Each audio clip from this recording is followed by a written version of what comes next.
Welcome to the Best U.S. Investors Two Regular Guys show. Over here is Mark, and I'm Trent, and today we're going to discuss the jobs report.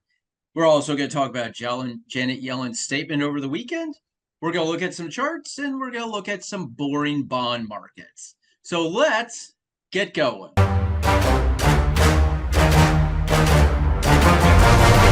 Hey, Right. Mark. So we're filming on Monday, and it is September 9th. Yeah. How's it going? Good weekend. Good everything. Yep.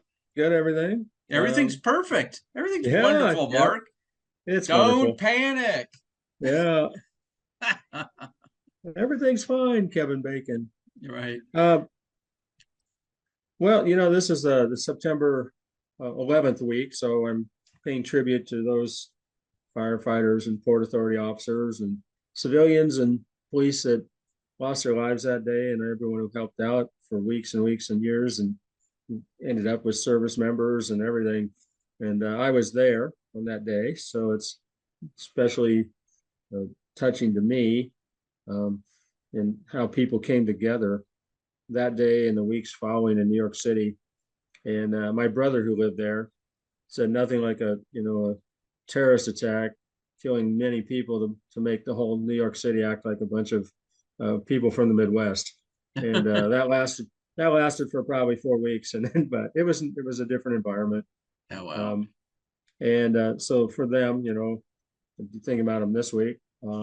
Also, shout out to my Huskers, who are 2-0 and beat the horrible Colorado Buffaloes in Coach Prime. So we're pretty happy about that. I got to meet a lot of people from Colorado, very nice people. We had really good time with them. And so, we know the feeling because they beat us the last 2 times or 3 times. But anyway, a lot of fun this weekend. Jan's birthday, just a lot of fun. Good stuff. So, time to move on. Yeah. Yeah. No, we did the child drop off at school, and of course, emotional but exciting time. So here we are. Here we are. Now we're back at it. Two regular guys. Two regular guys. So it's interesting because, it seems like, last Friday and last week, the market was like, the mood was horrible, and we're going to go into recession, and we're going to, the jobs were horrible, and, and what's the Fed going to do? Are they going to raise, 25 basis points, 50 basis points? What's going on? And today it's like, the weekend just cleared it all away, and I wake up to headlines. Hey, we're heading for a soft landing. Okay. The markets are up, over a percentage today, and everything's green and everything's happy. But if you look at the charts, they're not telling us that completely yet, and we'll take a look at it. And then, I got to thinking over the weekend about this jobs report, and then I got a little triggered when I saw a report about Janet Yellen. Every time we have a market that plunges, Janet Yellen comes out and sprinkles fairy dust on everything. At least in my opinion, it's fairy dust, because the world she lives in is not the world that you and I live in, two regular guys, or two regular gals, or anyone in this country. And I don't know what she's seeing. So over the weekend, Janet Yellen assured the public of the U.S. economy's strength despite recent weak job reports. Speaking at the Texas Tribune Festival in Austin, Yellen said, "We're seeing less frenzy in the terms of hiring and job openings, but we're not seeing meaningful layoffs." And I'm like, amazing. Okay. She went on to acknowledge that job growth has decelerated compared to the post-pandemic hiring frenzy, but emphasized that the economy is deep into a recovery.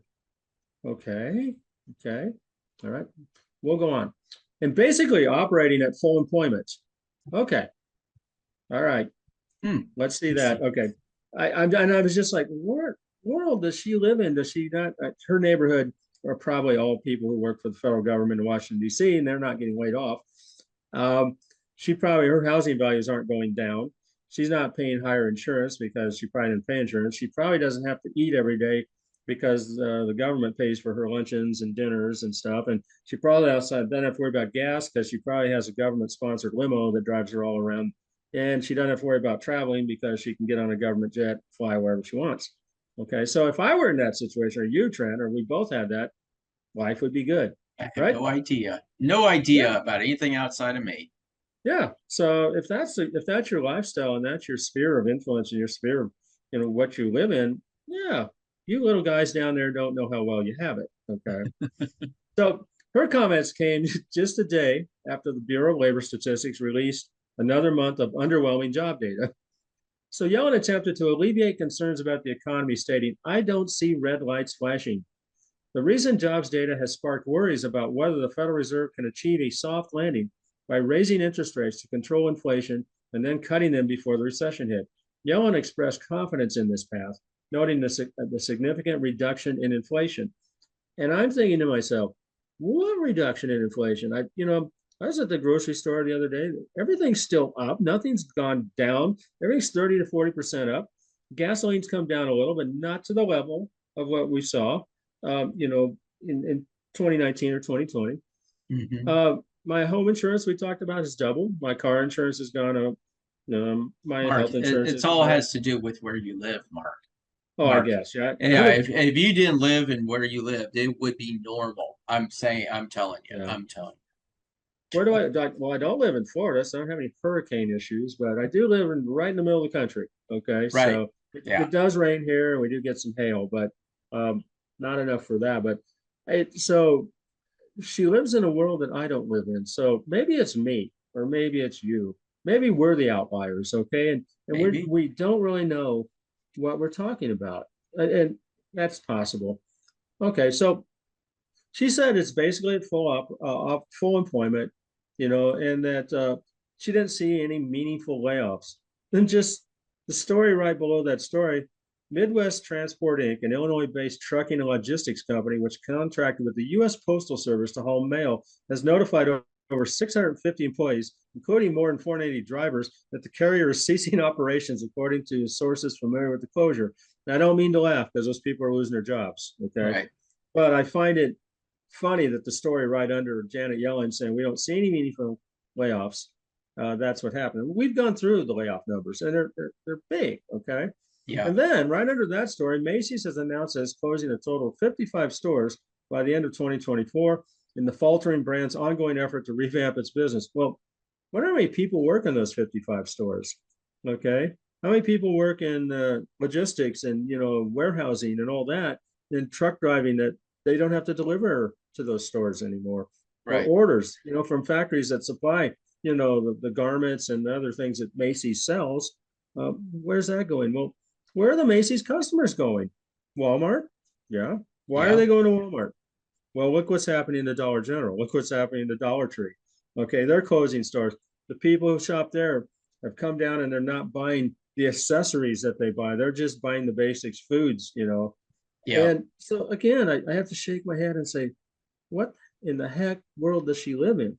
So let's go back and look at Friday's jobs reports and uh, and dig down into it a little bit. And I went back and I found a pretty good article on the hedge that's pretty good, and they explained it very well. So total non-farm payroll increased by 142,000 in August, and the unemployment rate changed little at 4.2%, the U.S. Bureau of Labor Statistics reported Friday.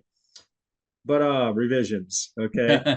Based underneath on the last paragraph in the report that Steve Leisman doesn't ever get to on page 973, the change in total non-farm payroll employment for June was revised down by 61,000 from 179,000 to 118,000. And the change for July was revised down by 25,000. Remember, the July one was 114,000. Yeah. Okay. And when that came out, the market tanked, and everything, because, oh my God, it's horrible. Well, it's down another 25,000. So the actual was 89,000. Okay. That's horrible. Okay. But remember, it's resilient. And she doesn't see any meaningful issues with the jobs. Okay. Right. It also means that 4 consecutive job prints have been revised lower in 6 of the past 7. Okay, so the last 4 have been lowered. So let's see, we just brought in 142,000. What's your guess of where it's going to be revised down to? I say I say I say 73,000. Down to 73,000. Yeah, from this 444. I'd say it's going to be cut in half. So what was July? It was half, basically. July 125 to Well, it was 114 to 89.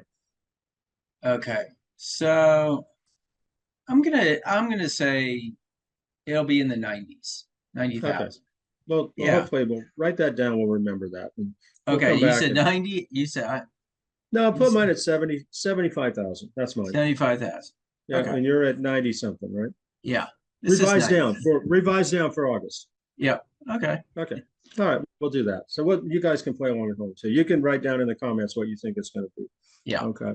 So let's look into the details a little bit about this report. So the number of long-term unemployed, those are the people who are jobless for more than 27 weeks, was virtually unchanged at 1.5 million in August. The long-term unemployed accounted for 21.3% of all unemployed people. So almost a quarter of everyone who's unemployed been unemployed for more than 27 weeks. So the Wow. number of people, I found this interesting. The number of people not in the labor force who currently want a job at 5.6 million changed a little in August. Okay, they want a job. These individuals were not counted as unemployed. Okay, they're unemployed, but they're not counted as unemployed uh, because they were not actively looking for work during those 4 weeks preceding the survey or were unavailable to take a job. Okay, so 5.6 million that are not in that, 144,000, whatever, they're not counted. Okay, because they didn't look for a job, even though they're unemployed.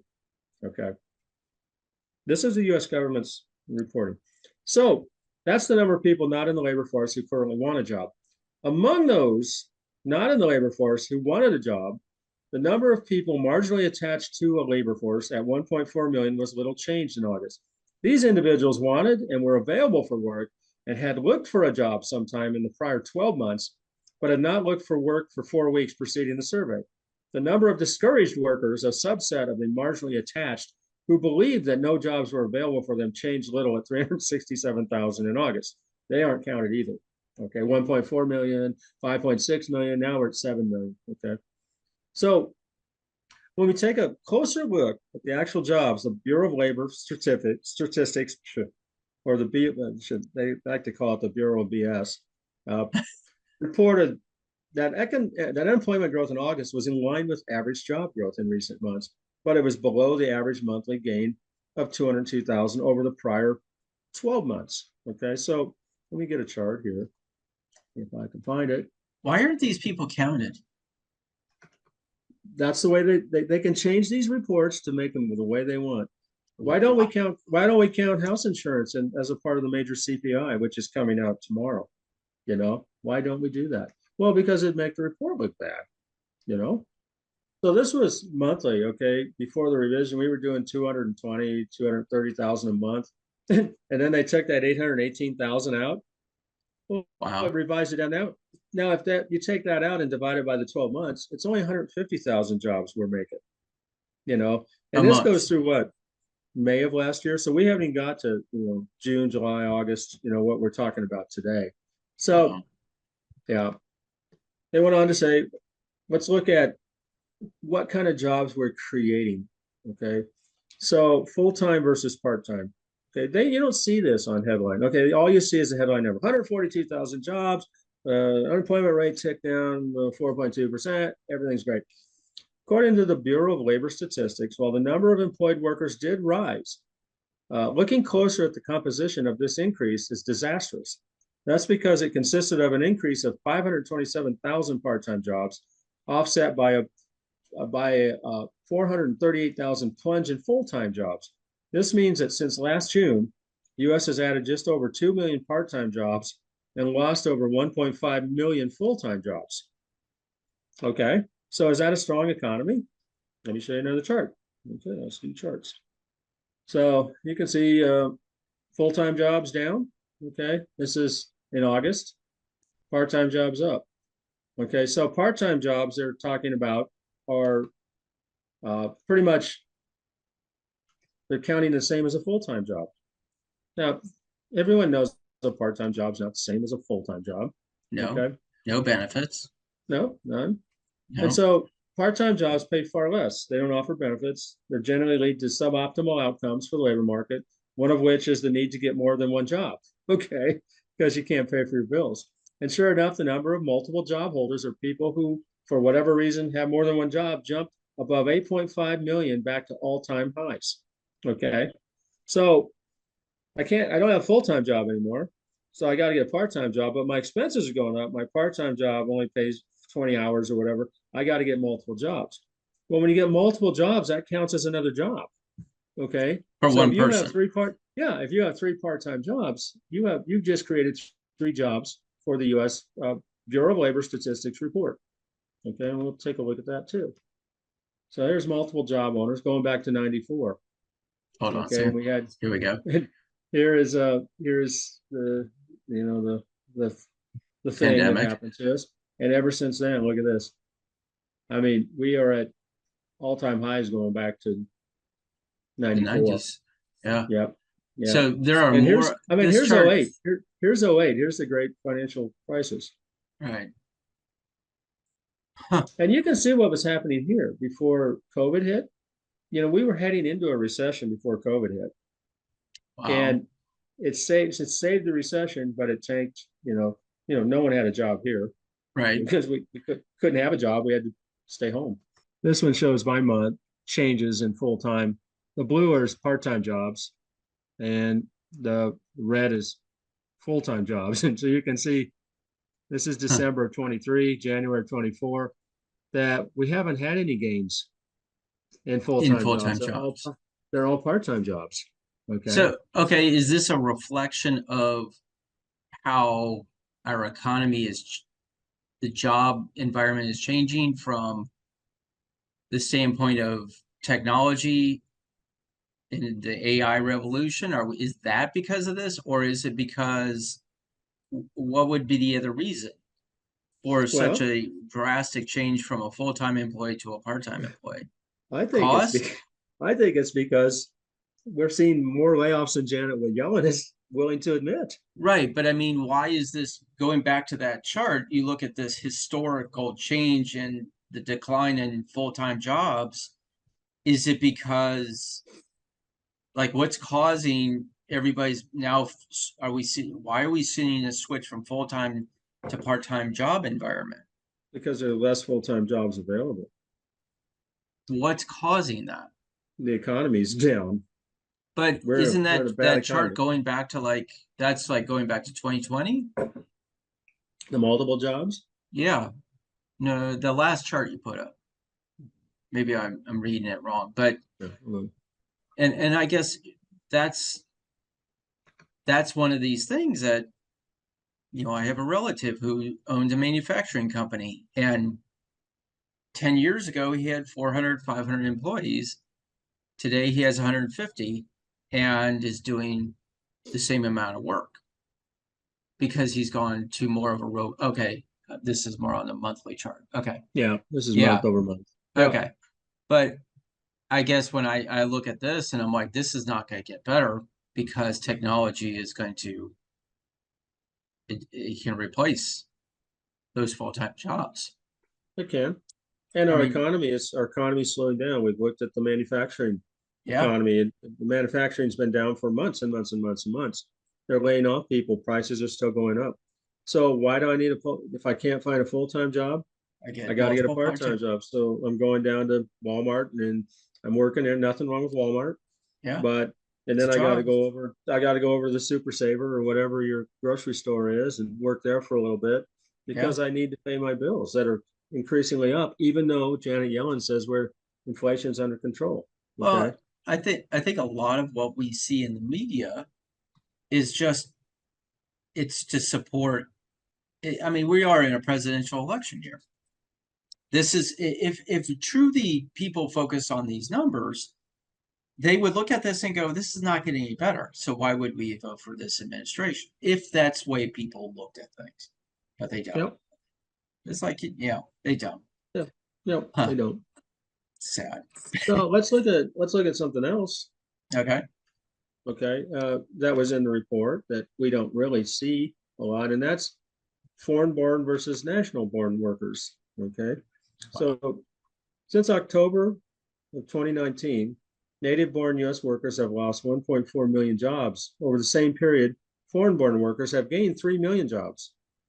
In the past month, U.S. has added 635,000 foreign-born workers to that last month, while losing 1.3 million native-born workers. This was tied for the biggest one-month drop in native-born workers since the COVID crash in 2020. So let's pull up a chart here. And this is Bureau of Labor Statistics.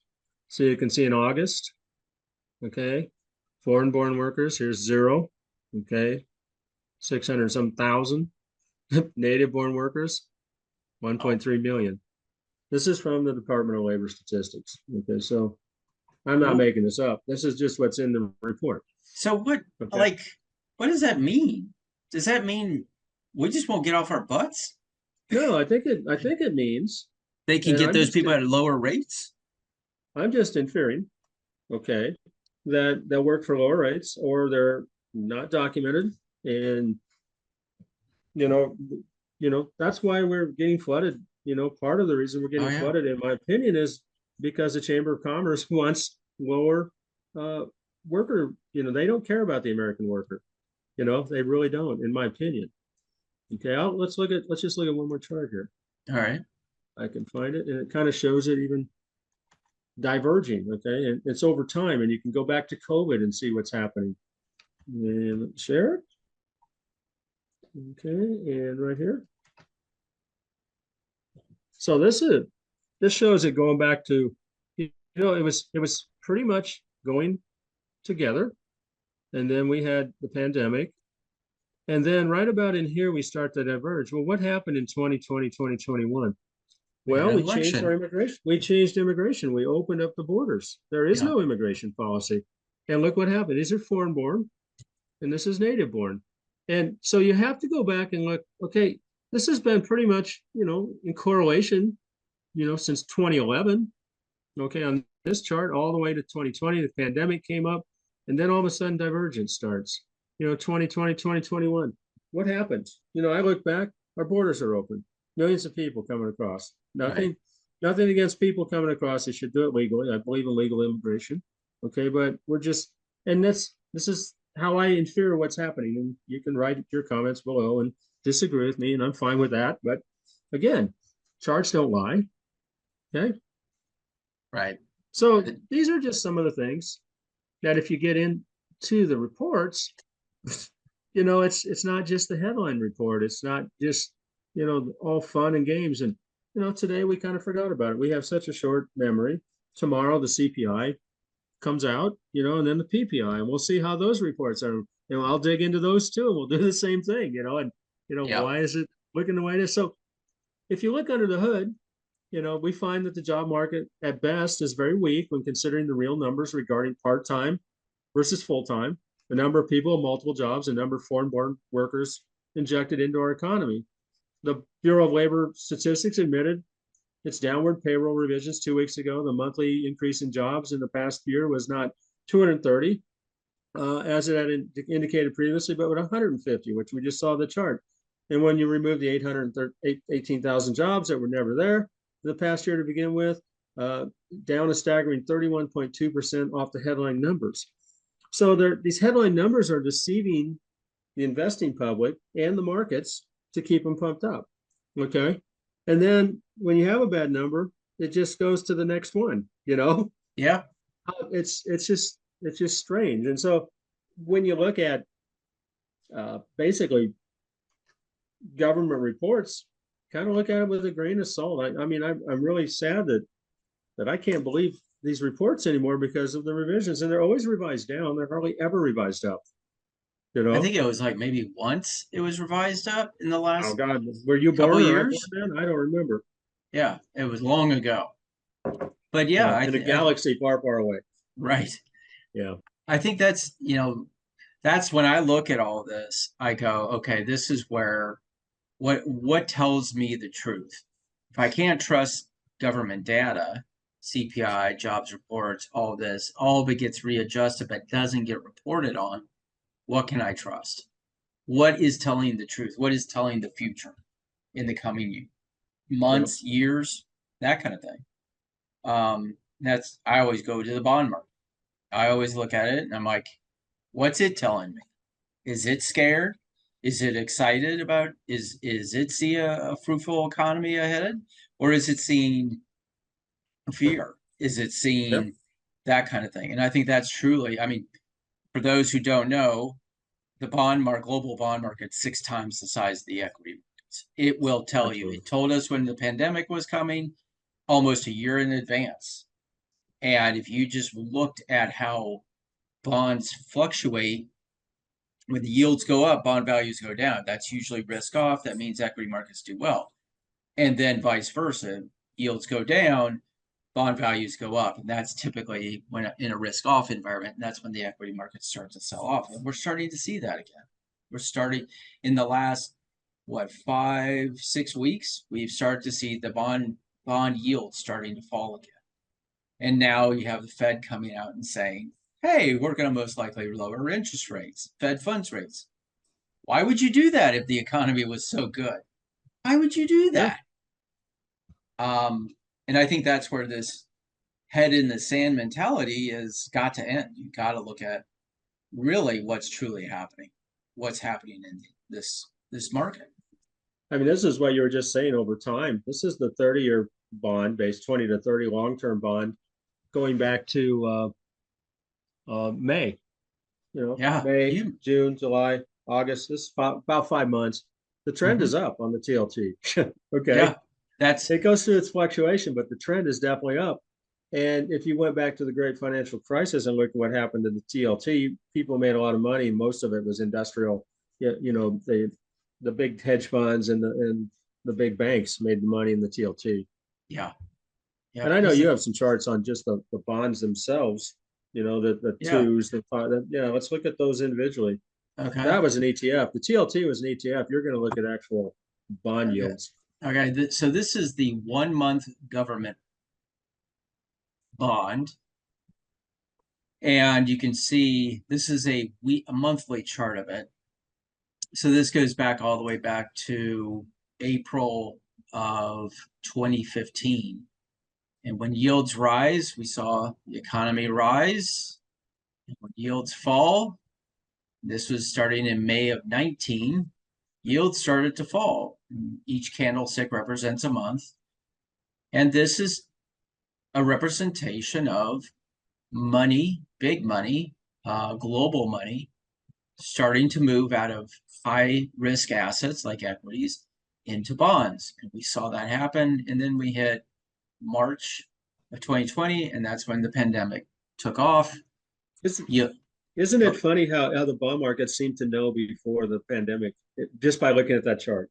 Yeah, the bond market is the truth. If you really want to, if you think about it, if you're a nation state, a large country, and you see something in the system that's gonna be negative down the road, you start moving assets to the asset class that's most likely to stay liquid and pay you something while you wait and potentially profit from it. And that's what you saw. May of 19, you saw a big change in yields from April of 19 to May, and then that started it off all the way into the pandemic.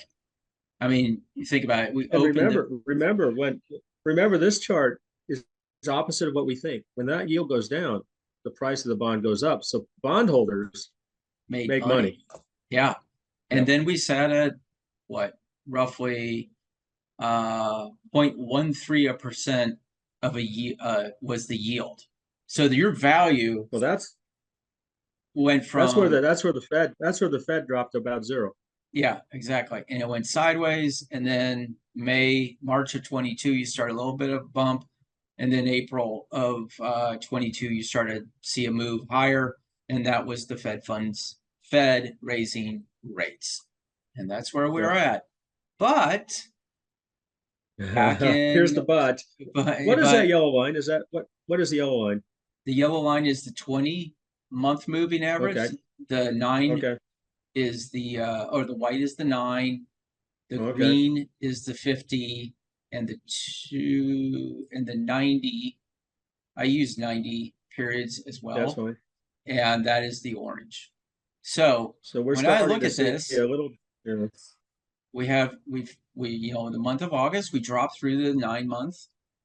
This month so far, September, granted it is the 9th of September, so things could change.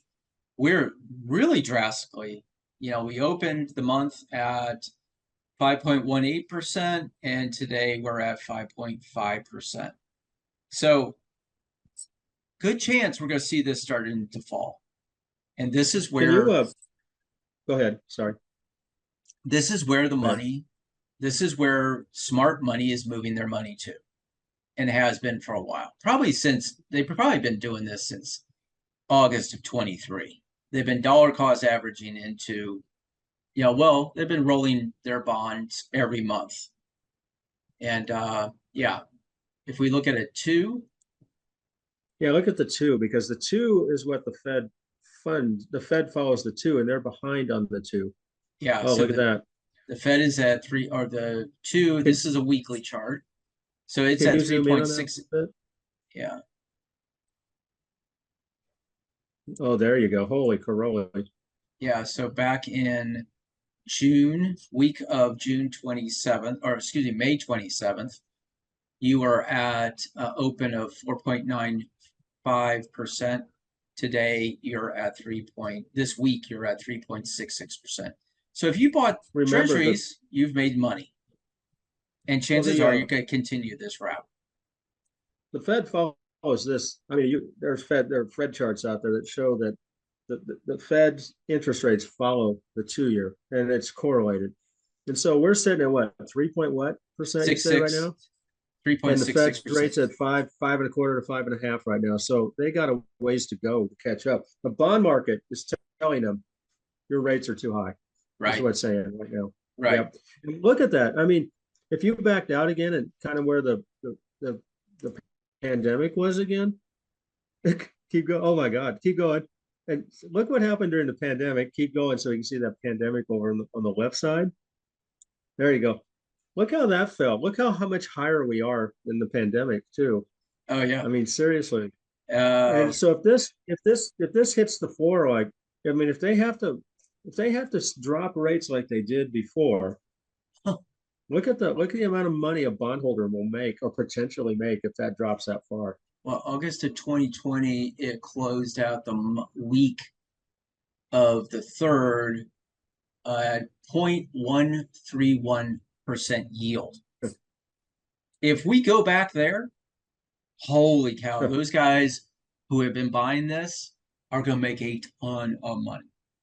Yeah. A ton. You can look at the 10. Yeah. Let's look at the 10. Same thing. Similar. Yeah. Pandemic, March of 2020. If you go back to, let's look at a monthly, just make it easier. Oh, I got so many lines. Let's just cancel that out. But if you look at Lines. Everywhere lines. right, if you look at just a 5-year chart of it, well, it didn't work. So this is, once again, this is November of 18. And if you get into this range, that's May of 19, and yields start to fall hard. We got into February of 2020, yields tanked into March of 2020. And then they start picking back up. Let's just Following the say interest right in this rates. area, lower interest Yep. rates, they started going higher. So if you were in bonds back here, your bond values went down. But we're starting to see this rotation from bonds risk off or bonds out to bonds in. And that's where we're starting to see. We saw the peak in October of 23, right around 5% in the 10-year. And think about this. This is sort of the one good thing about these bond yields falling. Mortgage rates fall as well as the 10-year loses, as the 10-year yield falls. So if banks attach anywhere from 200, say add 2% to 3% to this, your 30-year mortgage is right around 6.69% right now. As the yields fall, your mortgage rates are going to fall. Will that inspire buying and people buying homes? The only problem with it is banks don't want to lend you money because they're scared to death and they're tightening And up home on lending. prices are still up, and home prices And haven't come down either. exactly. So, uh, If people are losing their jobs, which means they're not going to go out and buy a house, which Janet Yellen and I have a difference of on because she thinks it's fine. right, right. So I look at this, and this is the blue line there is the 200 period moving average. And if you use the 200 as you're trading in bonds, you would have bought back in March of 22, and you'd still be in it, but you're also the right now the 200 is at 2.98%. And let's say it gets there. That means a mortgage is anywhere from 5.98% to, is that right? No, 4.98% to 5.98% in yield. Does that spur on the economy when it comes to home buying? I don't think so. Not Only if yet. people have jobs, yeah, and they feel confident. Yeah. I would not be surprised if we get back down into this 1% to 2% range on Yep. yields on the 10-year. Let's If look at we, the 30, if you yeah. could. So this is the 30. Let's just go out to a monthly chart. And this Oh, takes wow. you all the way back to 94. Let's Yeah. zoom in a little bit here. Get in within like 2020 range. So that would Yeah. be right in this area. Yeah. We can see the pandemic. Now the pandemic, people started entering 30-year treasuries. Where's March of 2020? Right there. Oh, wow. So it looks like the market knew something before that too, huh? Oh yeah. I've always said this is, November of 18, it started to turn. I would say you get into May of 20, May of 19. That's when the market, the smart money knew something was going on and they started exiting equities and started going into bonds, and it paid off well for them. And then they exited out probably, April, May, March, April 22. And now they're exiting out in October of 23, and they've been buying 30-year treasuries. Not as aggressively maybe as the 1 month or the 2-year, but they're still entering this environment. So I was telling Trent earlier before we started filming that I actually bought some 30-year treasuries from the US Treasury, just the regular treasury bonds. And my yield was 4.6%, I think. And so Okay. that was back maybe 5, 6, I don't know how many months ago, 5, 6 months ago. I don't remember. So right Somewhere. here, Yeah, probably in there. And what has happened is those yields have gone down. Okay. So, but I own a bond from the US government that's going to pay me 4.6% for another 29 and a half years. So the value of that bond to other investors who can't get that now because what's the rate right now, Trent? 3.99%. Okay. So yeah, so I'm up, half a point on that. So the value of my bond has actually gone up 6, 7% right now of what Yeah. someone would pay my above the par that I paid now. And you can sell those bonds in the secondary market, and someone will take that, pay that extra premium to get that extra interest risk for the next 29 and a half years. Yeah. So again, so I did that back then. And the TLT is the other way that a lot of people will play it because it's in an ETF. You can get in and out real easy if you want to. Yeah. So this is a monthly chart of TLT. Yep. You can see, since if you use the 9 simple monthly simple moving average, that's the white line, you would have entered TLT at the end of July, and you've moved from what is that, closed out at 94.81, and today it is at $100.05. Now, That's not when you look at TLT, now this is the opposite. This is where people get confused with bonds because you're like, well, I thought when it goes up, you lose money. When it goes down, well, this is actually the price of the bond, okay, that TLT is looking at. right. So when the yield when the yield goes down, the price goes up. So in the TLT, it's opposite of the charts that Trent just showed you that were the actual yields of the bonds. Okay. Yeah. So that's why you're seeing this go up. Can you go back to the great financial crisis? Can you go back to 2008 and see what happened to TLT? So this is Yep, there you go. so you saw an increase in bond yields or in TLT and starting in July of 07, and it slowly inched up until November of 2008, when then it spiked, same as in December of 08, and then it started to turn. And that's when your super smart investor, institutional investors started to exit. And we had the QE came in, we had the bailouts start coming in, Yep. and then you saw it in 11, and you can just see how it fluctuates.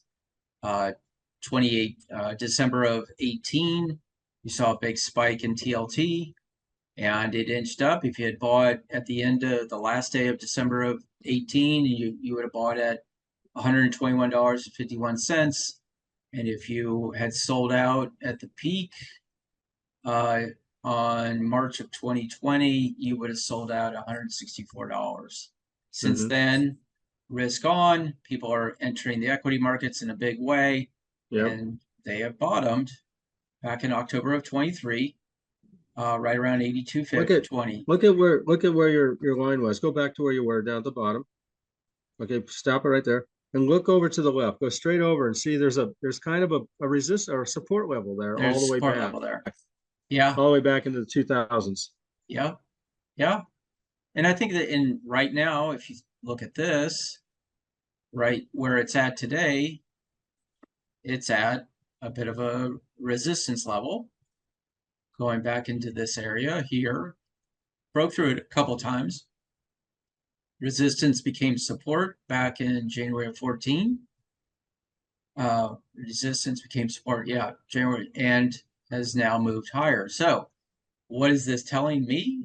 It's telling me that probably the next level of resistance is probably around the 200-day or 200-month moving simple moving average of 117.70. If it gets through that, then chances are there's a possibility we could get back up into these March of 2020 ranges again. I'm hoping so. I mean, I because mean, I if you're do a own TLT. bondholder, I do own unfortunately, TLT and I do own 30-year treasuries. So what that I mean also correlates to is our economy yeah. and what are people. And unfortunately, these events cause despair.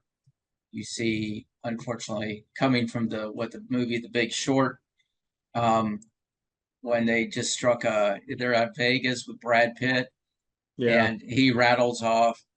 They're so excited about all the bonds they bought and all of this, and How much money they made. yeah, how much money they're Yeah. gonna make and the whole bit. And he turned around and said, for every X number, there are 40 some thousand suicides. Yeah, they were. Yeah. It's ridiculous. And I Yeah. think that's the thing that scares me about all this, is not to put even a more doomsday thing on it, but this is where people get stressed out. And it's not the super wealthy, it's the middle class and it's the lower class.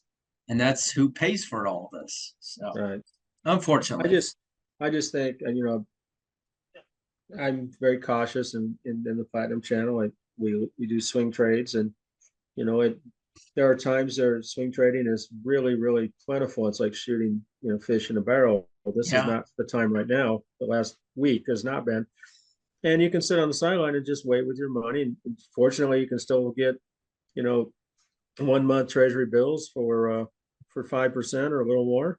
And so you can plug some money in there and I'll take 5% and not have to worry about this until the charts come back and tell me. But long term, we're looking at, you just showed the monthly chart of the TLT. It's the bond market. I mean, I always say that the stock market and the equity market is not the economy. It's not a reflection of the economy. The bond market is. yeah, Okay. So when the yeah, bond market starts to tell me, and I saw your chart and it's crossed two major moving averages on your monthly chart, that's pretty telling to me yeah. personally. I think so. And I think as an investor who's watching this, You don't have to be a swing trader. You can be an investor, but you can use this longer term principles that are taught in the swing trading and apply it. And if you're looking at this, you're like, oh, wow, it's gone through the 9-month moving average. It's gone through the 20-month moving average. Wow, this is a setup for a Yep. long-term investor. And I look at that and I go, that's opportunity. That's the great opportunity. And I think Yep. that is, and we're just in that environment where we're seeing a rotation from, risk on to risk off. And where can you make money? You can make money in things like these bonds.